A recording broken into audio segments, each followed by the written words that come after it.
श्री जगन्नाथ महिमा श्रीमंदिर रे जन्माष्टमी भाद्रव कृष्ण पक्ष अष्टमी तिथि रे श्रीमंदिर रे पवित्र श्रीकृष्ण जन्माष्टमी पर्व अनुष्ठित हुए।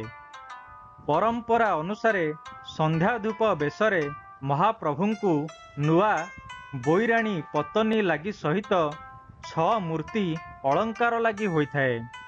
संध्या धूप टेरा पड़िला परे जय विजय द्वार बंद होई भंडार द्वार आगरे शुद्ध सुआर पोछ मारती।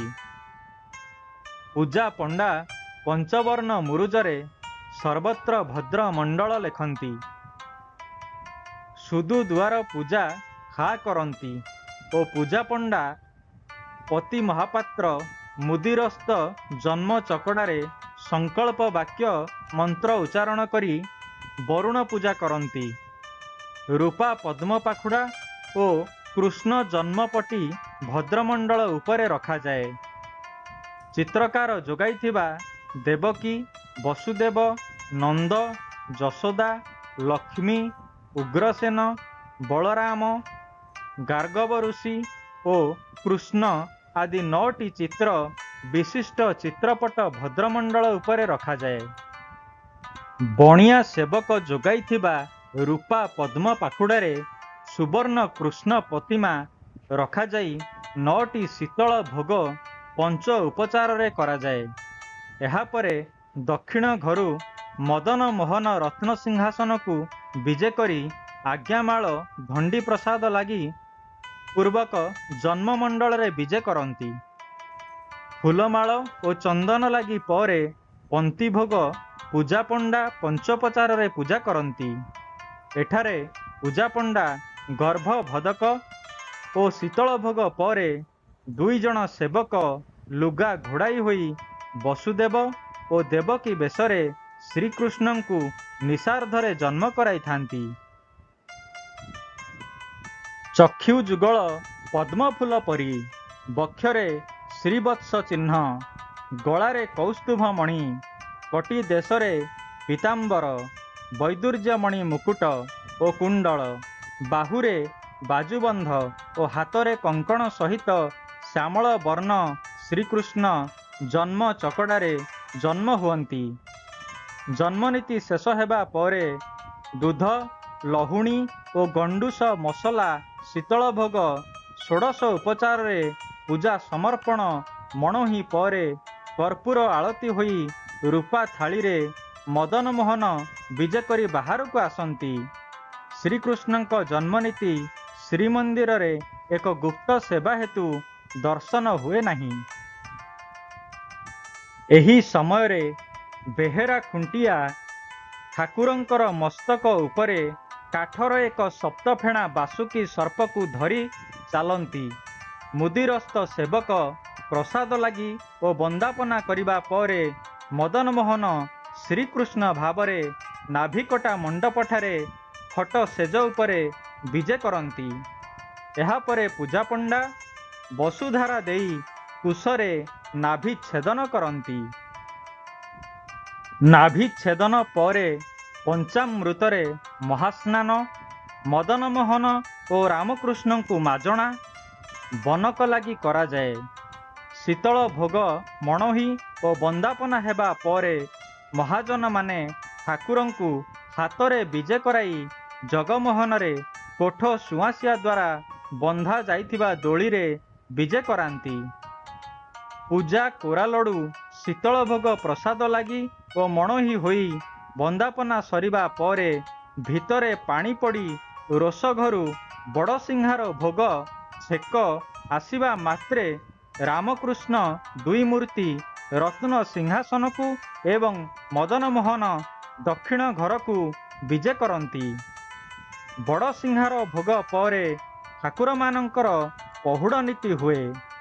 जन्मनीति शेष परे वसुदेव वेशधारी सेवक एक रूपा थाली रे श्रीकृष्ण को बिना दिहुड़ी और बिना वाद्यरे सरस्वती मंदिर सम्मुख जमुना नदी को निया जाए। जमुना नदी कूलरे उग्रसेन बेशरे थिबा सेवक सह भेट हेबारु ସେ ମହାପ୍ରଭୁଙ୍କ ପରିଚୟ ପାଇ ଦଣ୍ଡ ପ୍ରଣାମ କରନ୍ତି। ଓଡ଼ିଶାରେ ଏବଂ ବିଶେଷରେ ମଥୁରା ଓ ବୃନ୍ଦାବନରେ ଏହା ପାଳିତ ହୁଏ। ସାକ୍ଷୀଗୋପାଳରେ ମଧ୍ୟ ଏହା ବିଶେଷ ଭାବରେ ଅନୁଷ୍ଠିତ ହୁଏ। ଜନ୍ମାଷ୍ଟମୀ ପରଦିନ ଅର୍ଥାତ୍ କୃଷ୍ଣପକ୍ଷ ନବମୀ ତିଥିରେ ନନ୍ଦୋତ୍ସବ ଶ୍ରୀମନ୍ଦିର ଓ ଅନ୍ୟ ସର୍ବତ୍ର ପାଳିତ ହୁଏ। ନନ୍ଦୋତ୍ସବରେ ଶ୍ରୀମନ୍ଦିରରେ ମଙ୍ଗଳ ଆରତୀ ପରେ ରାମକୃଷ୍ଣ ଓ ମଦନମୋହନଙ୍କୁ ଜଗମୋହନରେ ବନ୍ଧା ଯାଇଥିବା ଦୋଳିରେ ବିଜେ କରାଯାଏ। ପାଣ୍ଡବ କୂଳେ ମୋର ଜନ୍ମ ମୋହର ବନ୍ଧୁ ଭଗବାନ, ଦ୍ରୋଣ କୁମର ବାଣ ତ୍ରାସେ ମରିବି କହିଗଲେ ବ୍ୟାସେ। ତାଶୁଣୀ ଜନନୀ ମୋହର ଶରଣ ଗଲା ଚକ୍ରଧର, ଗର୍ଭେ ପଡ଼ିଲା ଆସି ବାଣ ମୋତେ ରଖିଲେ ନାରାୟଣ। ତେଣୁ କୃଷ୍ଣର ମୋ ଶରୀର କିଣିଲା ସେବକ ମୁଁ ତାର।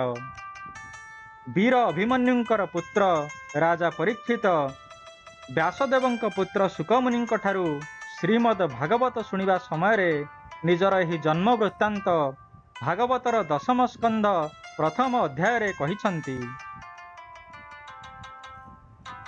ସତ୍ୟବ୍ରତଂ ସତ୍ୟପରଂ ତ୍ରିସତ୍ୟଂ ସତ୍ୟସ୍ୟ ಯೋನಿ ନିହିତଂ ଚ ସତ୍ୟେ ସତ୍ୟସ୍ୟ ସତ୍ୟମୃତ ସତ୍ୟନେତ୍ରଂ ସତ୍ୟାତ୍ମକଂ ତ୍ୱାଂ ଶରଣଂ ପ୍ରପନ୍ନାଃ।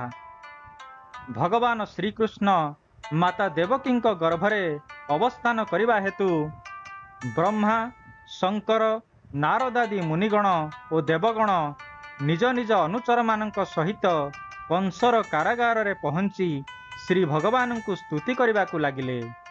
ସେମାନେ ସ୍ତୁତି କରି କହିଲେ, ହେ ପ୍ରଭୁ, ଆପଣ ଯାହା ସଂକଳ୍ପ କରନ୍ତି ତାହା କାର୍ଯ୍ୟରେ ପରିଣତ ହୁଏ। ତେଣୁ ଆପଣ ସତ୍ୟବ୍ରତ। ଆପଣଙ୍କୁ ପାଇବା ପାଇଁ ସତ୍ୟ ହିଁ ଶ୍ରେଷ୍ଠ ସାଧନା। ତେଣୁ ଆପଣ ସତ୍ୟପର। ସୃଷ୍ଟିର ପୂର୍ବେ ଆପଣ ଥିଲେ, ସୃଷ୍ଟିର ସ୍ଥିତି ସମୟରେ ଆପଣ ଅଛନ୍ତି ଏବଂ ପ୍ରଳୟ ପରେ ମଧ୍ୟ ଆପଣ ରହିବେ। ଆପଣ ହିଁ ଅତୀତ, ବର୍ତ୍ତମାନ ଓ ଭବିଷ୍ୟତର ସତ୍ୟ। ସୁତରାଂ ଆପଣ ତ୍ରିସତ୍ୟ। ପୃଥିବୀ, ତେଜ, ଜଳ, ବାୟୁ ଓ ଆକାଶ ଏହି ପାଞ୍ଚଟି ଦୃଶ୍ୟମାନ ସତ୍ୟର ଆପଣ ହିଁ କାରଣ। ତେଣୁ ଆପଣ ସତ୍ୟର ଯୋନି। ଏହି ଦୃଶ୍ୟମାନ ସତ୍ୟ ମଧ୍ୟରେ ହିଁ ଆପଣ ହିଁ ଅନ୍ତର୍ଯ୍ୟାମୀ ରୂପେ ଅବସ୍ଥାନ କରିଛନ୍ତି। ତେଣୁ ଆପଣ ସତ୍ୟରେ ନିହିତ। ଏହି ଦୃଶ୍ୟମାନ ଜଗତର ଆପଣ ପରମାର୍ଥ ସ୍ୱରୂପ। କାରଣ ଏହାର ବିନାଶ ହେଲେ ଆପଣ ହିଁ ଅବଶେଷ ରହିଥାନ୍ତି। ସୁତରାଂ ଆପଣ ସତ୍ୟର ସତ୍ୟ। ଆପଣ ସତ୍ୟବାଣୀ ଓ ସମଦର୍ଶନର ପ୍ରବର୍ତ୍ତକ। ତେଣୁ ଆପଣ ରତସତ୍ୟ ନେତ୍ର। ଆପଣ ଏହିପରି ସତ୍ୟ ସ୍ୱରୂପ ଅଟନ୍ତି। ଆମ୍ଭେମାନେ ଆପଣଙ୍କଠାରେ ଶରଣାଗତ ହୋଇଛୁ। ତେଣୁ ଦର୍ଶକ ବନ୍ଧୁ, ଏ ଥିଲା ଗୋଟିଏ ଛୋଟିଆ ପ୍ରୟାସ ଶ୍ରୀମନ୍ଦିରରେ କିଭଳି ଭାବରେ ଜନ୍ମାଷ୍ଟମୀ ପର୍ବ ପାଳନ କରାଯାଏ କିଛି ଜାଣିବା କଥା ଆପଣଙ୍କ ନିକଟରେ ପହଞ୍ଚାଇବା ପାଇଁ। ଏହାର ଶ୍ରବଣ ଦ୍ୱାରା ନିଶ୍ଚିନ୍ତ ଭାବରେ ଆପଣ ଲାଭାନ୍ୱିତ ହେବେ, ଉପକୃତ ହେବେ ଏବଂ ପୁଣ୍ୟ ଅର୍ଜନ କରିବେ।